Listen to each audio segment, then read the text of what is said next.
On one of the holiest nights in Ramadan, worshippers at the Aqsa mosque flee stun grenades and rubber bullets fired by Israeli soldiers. Clashes between Israeli forces and Palestinian protesters escalated, leaving dozens of people injured. Nearly 90 Palestinians were taken to hospital.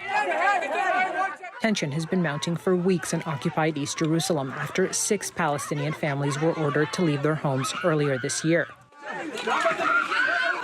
Another 7 families will be evicted by August. Israeli settlers plan to take their place, but Palestinian residents of the Sheikh Jarrah neighborhood say these homes have belonged to them for generations. International law does not recognize Israel's right to that land, but Israel says the evictions are based on a law its parliament passed in 1970, 3 years after it occupied East Jerusalem. The plan is to occupy all of Jerusalem and turn it into a Jewish ethnic developing city that lacks an Arab presence.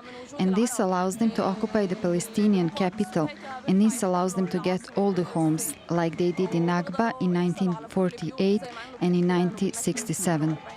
The Palestinian Authority says it will take the complaint to the International Criminal Court.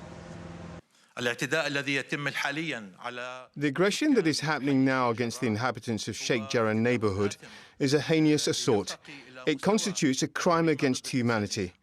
Based on that, we have contacted the General Prosecutor of the ICC, demanding she adopt a clear and strong position toward this flagrant assault from the occupying state of Israel against innocent Palestinian civilians who have done nothing wrong.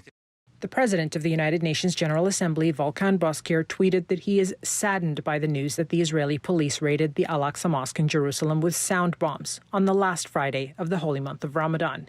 He urged a display of respect to all places of worship, including Al-Aqsa, and said that it is a sacred and significant place for 1.8 billion Muslims.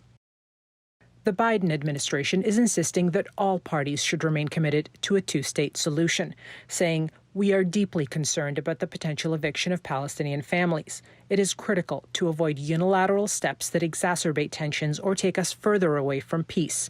This includes evictions, settlement activity, and home demolitions." Statements are of little help to families here, who will not be compensated for the potential loss of the only home they've ever known. Yasmine El-Sabawi, TRT World.